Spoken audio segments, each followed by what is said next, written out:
El tema de la autoridad, está muy de moda el tema de la autoridad de la deuda. Bueno, primero decir que yo hablo por mí mismo, no hablo por nadie, ni represento a ningún colectivo, ni nada por el estilo. Así que los gazapos que se puedan hacer son míos, pura y exclusivamente. Segundo, el rigor didáctico lo voy a suprimir, no va a ser rigurosa la charla en cuanto a términos económicos o términos técnicos, porque si no, no nos enteramos. Yo vengo aquí a que la gente se entere y se empodere, no a soltar una charla académica que nadie se entere de nada. Tercero, dejo a un lado las cifras. Tampoco llegar aquí y empezar a soltar cifras, que listo soy, no, según internet, y todas las cifras las tiene en internet. Con lo cual, las dejo un poco a un lado, aunque tenemos que hacer una referencia a una serie de cifras para hacernos idea de las magnitudes. Intentaré ser lo más específico y lo más comparativo en términos relativos posibles para que no nos perdamos en el tema. Entonces, vamos a ir por partes. Vamos primero a fijar las magnitudes, que parecen todas muy claras, pero nadie sabe lo que son. Producto Interior Bruto, qué es la deuda y cómo se computa. De allí iremos a qué es la auditoría de la deuda ciudadana. No es una auditoría técnica, no es una auditoría de expertos que vayan y digan, que bien está todo, ya hablaremos por qué. Pasaremos a comentar la situación, qué se define por deuda ilegítima y en qué niveles vamos a definir la deuda ilegítima, que será desde el nivel nacional hasta el nivel municipal. Haremos un rápido recorrido por la Unión Europea y las políticas de la Unión Europea y cómo funciona realmente la Unión Europea para que tengamos un marco global y por fin llegaremos a realmente las posibilidades de reestructurar la deuda y los problemas económicos asociados a esa reestructuración de la deuda que puede tener el país. Y realmente además es un tema que consideramos muchos, siempre me dicen eso, dicen dime dos, bueno, digo más, pero grandes economistas, que me voy a referir, no, me refiero a ellos todos a la vez, Luengo, Juan Carlos Barba o Juan Laborda, por cierto, todos economistas proscritos por el gobierno, por cierto, muchos de ellos muy próximos a Podemos, publican habitualmente análisis muy buenos. A Juan Laborda le seguimos todos los que estamos en los mercados financieros. Carlos Díez puede meter la pata, pero también es un buen analista. Entonces, todas esas cifras se pueden encontrar consultando a cualquiera de esos economistas. Entonces, vamos a empezar a fijar los puntos de referencia, como hemos hablado. ¿Qué es el Producto Interior Bruto? Porque todos decimos el PIB, y todo va referido al PIB, y deuda sobre el PIB, y no sé cuánto sobre el PIB. Vamos a fijarnos primero en qué es el Producto Interior Bruto. El Producto Interior Bruto son los bienes y servicios que produce la economía española en un año. El Producto Interior Bruto anual. Pero también más toma una referencia, es la actividad económica del país. Pero también tenemos que tener claro en la cabeza una cosa de la actividad. Es que el crecimiento del PIB es bueno, es lo que nos dan todos los días por las noticias. Es que hemos crecido no sé cuánto. Bueno, el crecimiento del PIB es hacer aeropuertos que no va ningún avión. El crecimiento del PIB es hacer una visión. El crecimiento del PIB es hacer zanjas y cerrarlas. También, por supuesto, el crecimiento del PIB es biotecnología y sacar una patente.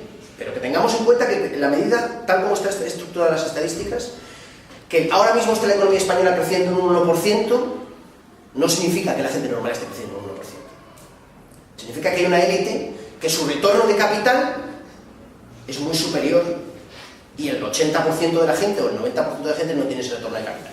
Y además, una cosa clarísima, si parece que estamos creciendo a niveles del 1%, más o menos, y los bancos han tenido un crecimiento, el sector financiero ha tenido un crecimiento del 3%, o los beneficios de las empresas del IBEX han tenido un beneficio cercano al 4 y pico %, significa que esa minoría que cuantitativamente y cualitativamente pesa muchísimo, se está llevando ese crecimiento. Y realmente al resto de la gente le llegan las migajas. Porque 20 millones de españoles trabajando de sus nóminas no computan lo mismo que 20 empresas del IBEX con sus resultados. Simplemente por una cuestión de peso. Visto eso, visto el término del PIB, el PIB español actualmente ronda un billón de euros.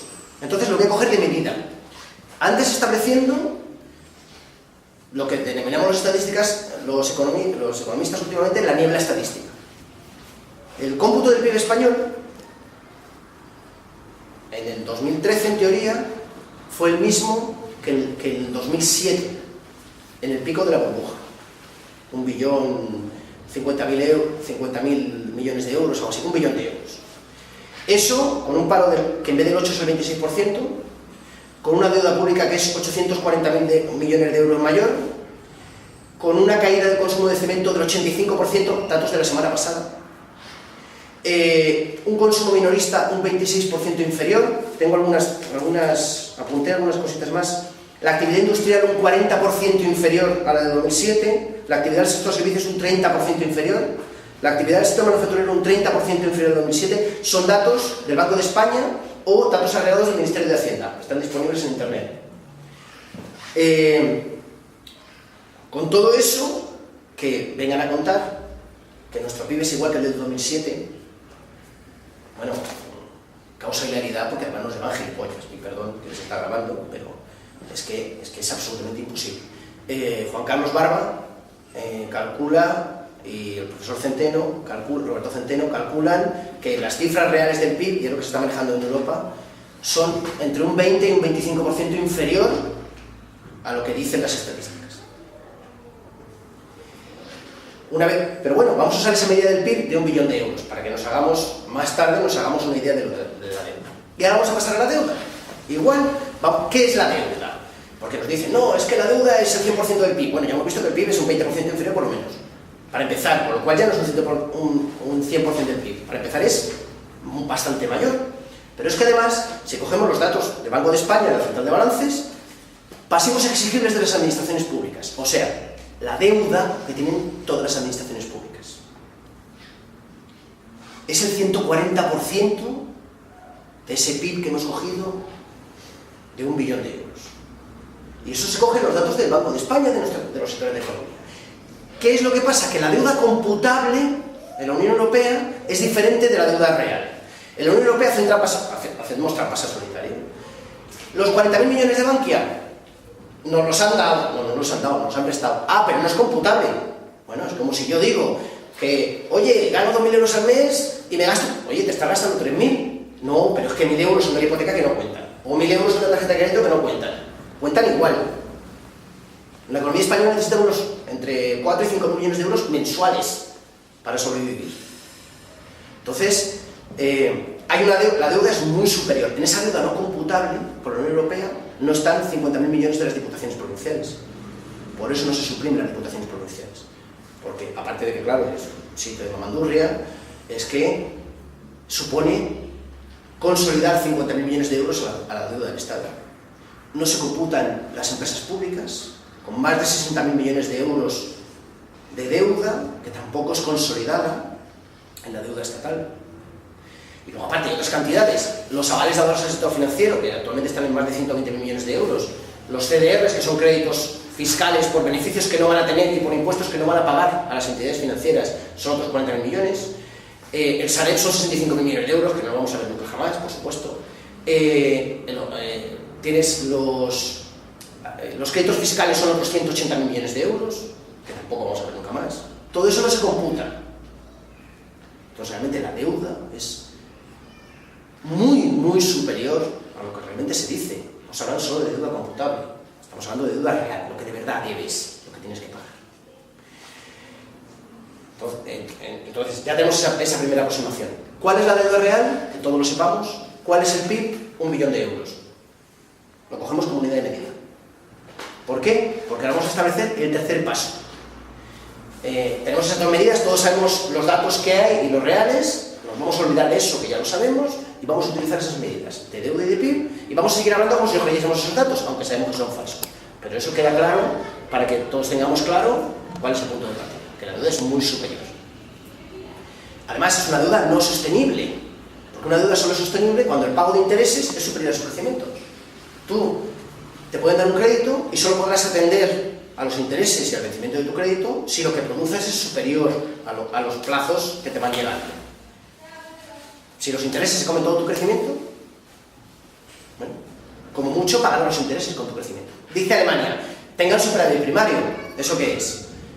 Bueno, que los gastos del Estado sean inferiores a los ingresos. Entonces hay menos crecimiento todavía. Además, en una economía que es netamente importadora y con déficit exterior. Un problema que abordaremos en la Unión Europea. vistos los datos, que me pierdo, vistos los datos, lo voy por las ramas, vistos los datos básicos, vamos a lo que sería, a definir lo que sería deuda legítima. Que se habla de deuda ilegítima y no se paga la deuda legítima. Ahora está Grecia diciendo no pagamos la deuda legítima. ¿Qué es deuda ilegítima? Vamos a tomar una primera aproximación muy básica. Para eso voy a coger dos enfoques de la cuestión. En el 2008, la deuda total de la economía española era alrededor del 390% de PIB. Como el PIB lo hemos cogido 1 millón de euros, pues como 3,9 billones de euros, el 390% del PIB. Estamos en una crisis de deuda. Esta crisis se ha comparado a la Gran Depresión, eso sería tema de otra charla. Sería más como la crisis de deuda de 1873-1875 que se empezó con los ferrocarriles. Eso es cuestión de otra charla histórica y económica. Las crisis de deuda son largas, muy largas, durante 30, 40 años. Estamos en una crisis de deuda y solo se puede solucionar una crisis de deuda cuando se van reajustando las deudas. Pues la economía española en 2008 de 390% del PIB pasa al 2014, al 2013, final de 2013, mediados de 2014, con un 400, más o menos el 420% del PIB. O sea, la deuda ha aumentado. En una primera imagen tenemos que la deuda ha aumentado. Pero es que, si analizamos la deuda, esa deuda en el 2008, nosotros vemos que esa deuda, contrariamente a lo que nos han dicho, que esto es una crisis de deuda pública, ahora sí es una crisis de deuda pública, pero contrariamente al 2008, la deuda pública era el 20% de esa deuda. El 80% era deuda privada. Y en esa deuda privada, que hay 3 factores: empresas financieras, empresas no financieras y familias. Vemos que la familia, su comportamiento es bastante similar a la familia de nuestro entorno, con un endeudamiento del 100% del PIB, más o menos, pero bastante similar al comportamiento de sus entornos.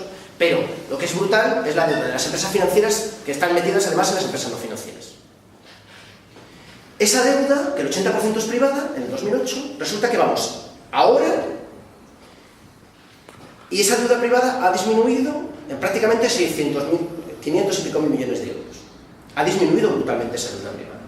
Pero en cambio, la deuda pública ha aumentado en casi un 25% adicional más. Ha habido una explosión brutal de deuda pública. Una explosión de deuda pública que nos sirve para poner la primera pincelada de qué es deuda ilegítima. El Estado puede tener déficit cuando llega una crisis. Los gastos son más superiores a los ingresos porque hay que atender unas prestaciones sociales, a unos parados, y bajan las cotizaciones y bajan los rendimientos empresariales, se recaudan menos ingresos. Pero es que el déficit del Estado causado por eso no es equivalente a la deuda pública. La deuda pública ha sido muy superior la emisión de deuda pública a lo que realmente ha sido si sumamos ese déficit que ha tenido el Estado. Eso sería deuda legítima. ¿Qué ha pasado? Realmente, una pregunta, ¿y de dónde ha salido ese? Termino después. Déjame continuar. Me falta la segunda imagen. Si vamos a nuestra deuda externa, más o menos es igual ahora mismo que en el 2007, el 60% estaba en manos bancarias, sobre todo en manos de acreedores franceses y alemanes. Y era deuda privada. Ahora vemos que todo eso se ha convertido en deuda pública y que además esos acreedores que eran bancos franceses y alemanes ya no son bancos franceses y alemanes. Se han desprendido de los títulos en banca privada española y lo que tienen es títulos de deuda pública en su lugar. Y en el extranjero tienen títulos de deuda pública, que es básicamente lo que la ha sustituido. ¿Qué ha pasado con la deuda pública y de dónde ha salido esa deuda pública? Esa deuda realmente ha salido de que se ha hecho pública deuda privada. Realmente ha habido una detracción de recursos. Aquí no ha habido una serie de ajustes destinados a mejorar la competitividad de la economía española como se nos ha contado. Aquí lo que ha habido ha sido una detracción de recursos de la gente para salvar a acreedores senior, acreedores, grandes empresas, grandes fondos de inversión, grandes multinacionales, acreedores senior, para salvar a los gerentes de las empresas financieras que estaban apalancados en el exterior y que además estaban apalancados en las empresas no financieras y financiaban su expansión al exterior. Para hacerlo más sencillo, los que han fracasado han sido los gestores de las grandes empresas del IBEX y de los bancos. ¿Por qué? Porque compraron carísimo el pico de la burbuja. Esos han sido los que, en vez de, como se ha hecho en Estados Unidos, por ejemplo, el señor de las llaves, en Europa además en general, como consecuencia de la crisis, se cambiaron los gerentes de todas las grandes empresas prácticamente, aquí siguen los mismos de 2008. Aquí se ha salvado a los gestores bancarios, a las élites que tienen el dinero y han asegurado su retorno del capital, y a las élites francesas y alemanas que tenían su dinero metido en la banca española. Eso es básicamente lo que nos hablan las cifras que hemos hablado. Y de ahí viene la deuda ilegítima. El concepto de deuda legítima es todo lo que no sea ingresos, gastos del Estado en su función normal respecto a los ingresos que tiene, todo lo demás es deuda ilegítima, que prácticamente es el 50% de toda la deuda emitida. Estamos hablando que solo en el último año, de 500.000 millones de euros, 250.000 millones son deuda ilegítima. Por ejemplo, cuando Castor, empresa de Florentino Pérez, que hace los negocios en el Parque de Real Madrid, nos casca a todos 1.400 millones de euros, o las refinanciaciones de las autopistas, o la refinanciación del Corte Inglés, eso se hace vía bancaria, o la refinanciación de Prisa, al servicio de la vicepresidenta. Esa refinanciación bancaria nos la cuelan a través de los CDR o de los fondos de riesgo a todos los españoles y se garantiza con deuda pública. Se está haciendo pública una deuda que es privada. Eso sería un primer nivel de deuda. Hay unos trabajos muy interesantes de Turiel, que es un inspector de Hacienda, hasta el 2011, de las emisiones, pues si les interesa, de las emisiones de deuda en España, qué parte es ilegítima. No tiene desde 2011, pero hasta el 2011. Esa sería la primera aproximación de deuda ilegítima. Y ni siquiera hemos entrado en el coste de la conducción. Ahora empezamos a bajar. Ni siquiera hemos entrado en los informes que tienes en las partidas de otros informes externos que son el primo del cuñado que todos los años certifica el ayuntamiento, la empresa de no sé quién que certifica. No hemos entrado en los sobrecostes, triángulo, constructora, banco, político, que hace así, y todas las empresas públicas en España, todos sabemos de UTES, uniones temporales de empresa, que presentan un presupuesto, se lo llevan lo de siempre, Ferrovial, ACS, además aquí tienen nombres y apellidos, los gestores de España, Ferrovial, ACS, Acciona, que sean, por 3 veces su precio, y esos mismos subcontratan a la UTE que presentó por 1/3 del precio, llevándose la diferencia. Eso lo tenemos en todas las grandes públicas españolas, las grandes obras públicas españolas. Ese sería el segundo coste de la corrupción. O sea, el segundo coste, la segunda deuda ilegítima. Y de ahí, el último escalón sería aquellos servicios pendientes de pago a contratistas, ya a nivel municipal, a nivel autonómico, a nivel lo que sea, que directamente ni se prestan, solo se pagan. Ahí es fácil hacer una auditoría en el ayuntamiento, que es lo que digamos que a mucha gente aquí es lo que nos preocupa. Simplemente, los bancos, cuando tú ves las cuentas de un ayuntamiento, dan un crédito. El crédito se aplica a una partida del ayuntamiento, porque se pide para eso. Hay un pleno que lo aprueba. Pero el banco no da el dinero al ayuntamiento y el ayuntamiento paga a esa partida. El ayuntamiento hace un concurso de obra pública y se lo concede a una empresa. Y esa empresa es la que, con certificaciones de obra, lo va presentando al banco para que el banco lo pague. Claro, esa empresa ha dado todos sus frutos societarios al banco, porque el banco se lo ha exigido.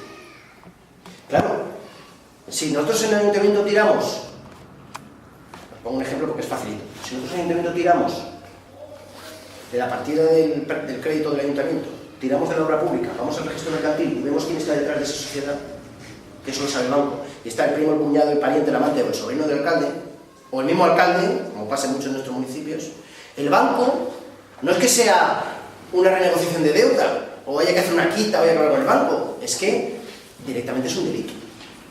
Delito para maquinar el precio de las cosas, eso está en el Código Penal. Y el banco, sabiendo esa información, es copartícipe de ese pago. Con lo cual, la auditoría en ese caso es inmediata con los créditos bancarios. Señores, no vamos a pagar, porque no vamos a juzgar. Así que vamos a poner de acuerdo. Eso es inmediato. Y de ahí para arriba. Claro, vamos a las grandes magnitudes. El problema que nos enfrentamos, eso es muy fácil en un ayuntamiento determinado. Muy fácil entre comillas. Desde luego esa gente no nos va a dejar entrar en sus despachos para hacer la auditoría de la deuda. O sea, tenemos que tener muy claro que si nosotros estamos propugnando con una auditoría ciudadana de la deuda, nos vamos a encontrar con una oposición feroz y muy poderosa, además. Nadie nos va a dejar entrar en sus despachos a hacerles una auditoría, porque todo vamos a hacer. Eso ya se está viendo en los medios de comunicación, que están financiados por los bancos, que los bancos los financiamos nosotros. ¿Por qué? Prisa, como he dicho antes. Quebrada, los bancos hacen un consorcio, le dan dinero a Prisa, y ese consorcio, como son créditos dudosos, los sacan de balance y nos los cascan a nosotros en CDRs, en créditos fiscales. Lo pagamos nosotros. Cuando se está hablando de privatizar empresas, lo que nos está diciendo es que estamos privatizando. Estamos haciendo pública la deuda. Estamos sacando del sector privado la deuda y cascándola a nosotros. Bien. Claro, lo que es la deuda legítima y lo que se debe basar en una auditoría, eso es una auditoría ciudadana de la deuda. ¿En qué se distingue una auditoría técnica? Porque ya ha pasado a veces que dicen, no, la auditoría de la deuda, no, esos son técnicos de una empresa auditora que tienen que ir a hacer una auditoría. No, porque cumplen la ley. Desde el año 1982 hasta ahora lo que se han ido haciendo los políticos es ir quitando los controles de la administración pública. Con lo cual, yo una empresa auditora que hago un examen independiente, al caso de antes del ayuntamiento, me voy y digo, ¿se cumplió la ley en el concurso? Se cumplió. ¿Se cumplió la ley en el pliego de condiciones? Se cumplió. ¿Se pagó? Se pagó. ¿Está todo bien? Eso es una auditoría técnica de la deuda. Una auditoría ciudadana es lo otro. Es tirar de las partidas y tirar de los informes. Y decretar que es deuda ilegítima y que deuda se privatiza. Visto esto, volvemos a subir y nos vamos a ir a la Unión Europea. Voy a mirar la chuleta, por si acaso se me ha olvidado algo, que creo que más o menos tengo estructuradito. Vale. Vuelvo a repetir, hay un concepto que sí me gustaría repetir, la sostenibilidad de la deuda. Si los intereses son mayores que el crecimiento, directamente no se puede pagar. Punto. Políticas de austeridad. Lo hemos visto en Grecia, no, y me estoy cansando de oír, porque además yo me dedico a oír a otra gente. No, porque Grecia tiene que pagar la deuda y tal. Bueno, las políticas en Grecia, de Alemania, o sea, de la Unión Europea, ha supuesto que la deuda pública computable, que es, ya hemos visto que es muy inferior a la real, ha pasado del 130% del Producto Interior Bruto griego al casi 200%, con las políticas de la Unión Europea. Porque las políticas de la Unión Europea no han hecho un rescate de los ciudadanos griegos, han hecho un rescate, sobre todo, de los bancos franceses, británicos y alemanes. El mismo día que se firmaba el segundo rescate de Grecia, que Alemania y Francia, que la Troika, estaban firmando que se comprometían a no deshacerse de deuda griega, yo estaba viendo en los mercados cómo estaban vendiendo a saco deuda griega. Pero es que además les vendieron, creo que fueron 3 fragatas y 70 tanques el mismo día. Y con Portugal han hecho lo mismo. La Unión Europea, lo bueno que tiene Podemos, que no ha gustado Podemos, es que Podemos está sacando a la gente del europaletismo. ¡Ay, que somos europeos, que somos europeos, que somos europeos! Sí. Que el europaletismo no viene de Ortega y Gasset. ¡Ay, nosotros somos inferiores porque somos africanos y los europeos! Cuando Ortega y Gasset decía que qué malos somos los españoles, pues pocos años después estaban los europeos ligados a una guerra genocida. Que desde luego, poca Europa y poca cultura y poca demostración de qué maravilla Europa nos dejó. En eso estoy absolutamente y completamente de acuerdo, en contra. Se puede consultar, el Tratado de Nación Más Favorecida de España en 1973 tenía muchas mejores condiciones económicas para España que la adhesión a la Unión Europea de 1982. Estaba firmado en blanco, nos costó nuestra ganadería, parte de nuestra agricultura y nuestra gran industria. Eso es lo que nos costó la integración en la Unión Europea. La Unión Europea, además no es una descripción mía, es del economista jefe de Nomura, que es un programa de inversión japonés. La Unión Europea vive de... entra en mercados, crea burbujas que financian, básicamente lo que hacen es dar grandes tasas de retorno a sus inversiones a las élites británicas, financieras y alemanas industriales, crea burbujas, endeuda a los países y cuando están atrasados salta a otros mercados. Y eso es lo que está haciendo desde el principio.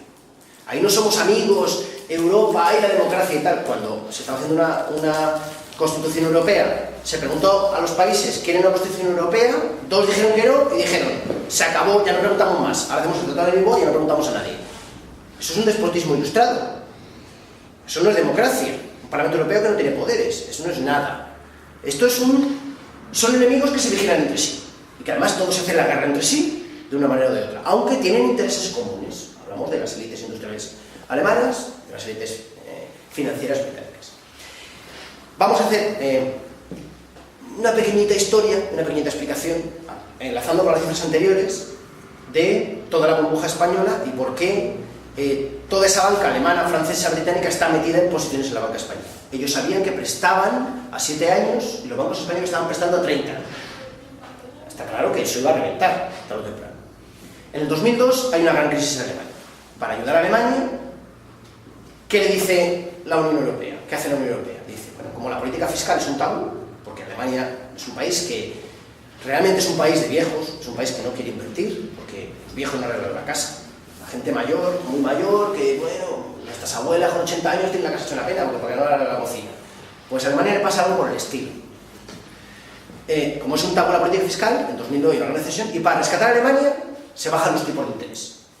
¿Qué pasa? Que realmente las tasas de retorno en los países periféricos, o sea, la única manera de sacar dinero de las élites es invertir salvajemente en los países periféricos. Y se hinchan a vender en los países periféricos. Eso pasa en 2002 a 2008. Y se hinchan a invertir para obtener tasas de retorno financieras las élites alemanas, británicas y francesas. Para que observemos una cuestión, los bancos españoles están endeudados en el 2002 en menos de un 15% del PIB y en el 2008 en el 110%, en más del 110%. Y eso son en 6 años. ¿Qué pasa? De estar endeudados en 150.000 millones de euros, repito la cifra porque es que impacta, a estar endeudados en 1.150.000 millones. O sea, la banca española se endeuda hasta aquí, financiando burbuja, pero burbuja de las empresas no financieras en sus expansión al exterior, que compran carísimo y se equivocan los gestores de esas empresas. Esos son los que han vivido por encima de sus posibilidades. Y luego, aparte, la corrupción del sector público. Pero eso lo estamos dejando a un lado porque estamos hablando de que es incluso la partida más pequeña en todo ese disparate. ¿Vale?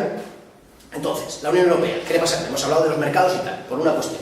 La Unión Europea no es homogénea. Me explico, no es un mercado homogéneo. El euro no es un mercado homogéneo. Me explico. Un mercado homogéneo, España en 1959 no era un mercado homogéneo. Había unas zonas industriales y unas zonas agrícolas y artesanas.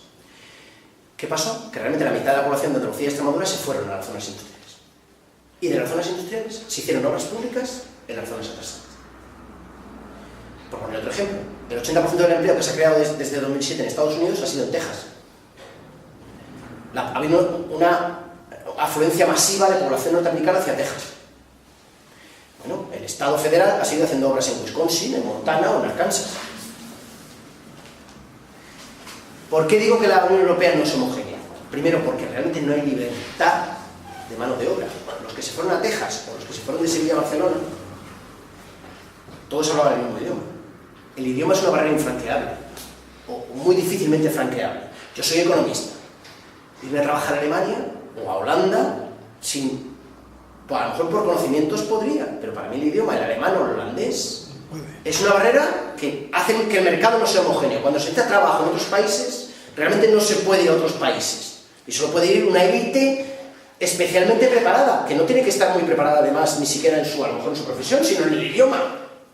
Con lo cual ya creo que es una barrera infranqueable, ya no hay libertad, ya no es un mercado homogéneo. Y luego la segunda parte, y además un ejemplo transparente, que es lo que hablábamos de las obras públicas. Los alemanes nunca van a hacer un consultorio en el hierro. Porque no lo van a hacer. Entonces, no es un mercado homogéneo. El euro tarde o temprano, bueno, como moneda fracasará, porque es que es normal, es que no hay una homogeneidad. O vivimos colonizados y siervos de los brillantes y potentes del norte, que según hemos visto en el 2002, invirtieron aquí, y luego les hemos pagado con deuda pública, cuando fueron ellos los que se equivocaron, financiando los bancos españoles que financiaban esas empresas españolas. Estados Unidos hizo una quita. ¿Una quita de deuda de los Estados Unidos? Sí, pero fue una quita de deuda privada. Cuando el subprime pasa lo mismo. La banca europea invierte en los Estados Unidos. Los bancos americanos quiebran. ¿Qué hace el Estado? Se queda con las llaves, mete dinero, ¿y a quién salva? A los depositantes, no a los acreedores seniors. Alemania y Holanda tienen que meter entre los dos más de 1 billón de euros en sus bancos, precisamente por la quita subprime que hacen los Estados Unidos. Los Estados Unidos están siempre haciendo quitas porque son deuda privada. Eso es lo que habría que haber hecho en España. En España habría que haber dicho, bueno señores, el banco está quebrado, porque están quebrados, las llaves, y salvamos a los depositantes. Los acreedores senior, oiga, si usted invertía en bonos españoles, cédulas hipotecarias, es su problema. Lo que no puede pretender es que aquí paguen ahora todos los españoles. Pues no, esos super trabajadores honrados y tal, y maravillosos del norte, y nosotros los siervos del sur, eso no es así. Realmente hemos salvado a la banca alemana y francesa, que estaba quebrada. Igual que han hecho los portugueses o han hecho los griegos. Establecidos estos parámetros, vamos a hablar de las soluciones. Porque primero vamos a hablar de los peligros. La quita de la deuda, lo estamos viendo en Grecia. La bolsa se ha hundido, la estamos viendo estos días. Hoy se ha recuperado, ha pegado un rebote. Vamos a ver cómo termina eso. La bolsa, porque claro, Grecia pues ya realmente no pinta nada económicamente. La bolsa se ha hundido, hay una fuga masiva de capitales. Ya están sembrando para España Goldman Sachs o JP Morgan o Barclays Bank las minas, de cuando llegue Podemos, esto tal y cual, esto va a pasar tal, y le van a quitar las casas, y se va a ir a la porra, y no sé qué. Realmente el problema de la quita de la deuda es un problema largo, no es un problema que se haga ahora mismo si llega el gobierno. Pues Argentina tardó 42 meses, la última quita, por ejemplo. Una quita viene a tardar entre 12 y 16 meses, un acuerdo de reestructuración de deuda. Realmente no es sostenible la deuda, tarde o temprano hay que hacerlo. La postura de Podemos, y no es que yo esté de acuerdo con Podemos o no, es que es bastante moderada. Está hablando de reestructurar, de renegociar, de eliminar deuda legítima, de que se asuman por parte de los que invirtieron, de las élites que invirtieron, que se asuman los riesgos y no que los asuman los ciudadanos. Claro, pero lo que los acreedores no están dispuestos, los acreedores que nosotros salvamos a la banca francesa y alemana, todo tenemos que pagarlo hasta el último. Claro, el ataque va a ser inmediato en los mercados financieros. Un desplome de nuestra deuda en la economía, como hemos visto antes, que necesita de 4 o 5 millones de euros mensuales para sobrevivir, pues es desastroso. Argentina pudo sobrevivir 42 meses porque tiene soja, tiene petróleo y tiene su moneda e importa materias primas. Y exporta materias primas, pero la economía española no tiene manera de sobrevivir. Sí es verdad que... Entonces, ¿cuál es la postura? La postura es que, desde luego, hay que tener preparadas una serie completa de medidas que se está abogando, se está pensando por un cierre del mercado de capitales durante una temporada para dar tiempo a que se ajuste el mercado de capitales. No porque los accionistas vendan sus acciones, sino por lo que hoy en día los mercados de acciones, o los mercados de bonos, o los mercados de derivados, no son ni tú, ni yo, ni el Santander, ni no sé quién. Eso no especula. Esos no son los que mueven el mercado, no son los que lo hacen. Hoy en día se mueve por ordenadores. Ordenadores que hacen 500 operaciones por segundo. Hay 7 en el mundo, 7, 8, no hay más. En España hay 1 nada más. Me parece que son 7 en total. Que son los que operan en los mercados de derivados mundiales. Toman unas 500 decisiones por segundo, analizando todas las posiciones del mercado. ¿Por qué cerrar el mercado de capitales una semana? Porque unas posiciones bajistas atacando una economía, atacando una moneda, las puedes mantener un determinado tiempo. Más de un determinado tiempo no las puedes mantener, porque te cuesta muchísimo dinero. Una semana de cierre de capitales, una semana de control de capitales, una semana de cierre de mercados financieros y una semana de cierre bancario sería suficiente para que no pasase lo que está pasando en Grecia. Eso como primera medida. Y luego, como segunda medida, no podemos hacer una reestructuración de deuda solos. Tenemos que hacer una reestructuración de deuda basándonos en una serie de aliados. Grecia, Portugal, que no son nada, y nosotros, y Portugal, o sea, y nosotros que somos menos. Bueno, tenemos un aliado que es Francia. Francia, ahora mismo hay un partido que, bueno, la intención de voto está la primera, como Podemos. Francia es una gran economía. Francia está hablando de reestructuración de la deuda igual que nosotros. Italia, el movimiento 5 estrellas de Beppe Grillo, está hablando de reestructuración de la deuda. Esos son los aliados que tenemos que tener en ese movimiento de reestructuración global de la deuda. Que el último problema que tendríamos sería en qué legislación está emitida esa deuda. Lo que todos hemos oído hablar de los fondos buitre, que los juicios contra Argentina y tal, es que Argentina desde el siglo XIX hizo un error que no debe hacer ningún país, que es emitir bonos en la legislación de otro país. Nuestros maravillosos amiguitos de la Unión Europea, pues ¿qué pasa? Claro, al emitir la legislación norteamericana, es un tribunal norteamericano, es el que tiene la última palabra sobre tu deuda, no un tribunal argentino. En España es imposible, porque yo sé que se está intentando, yo mismo he intentado encontrarlo, de la Dirección General del Tesoro, de cara a estas charlas, a otra que di también.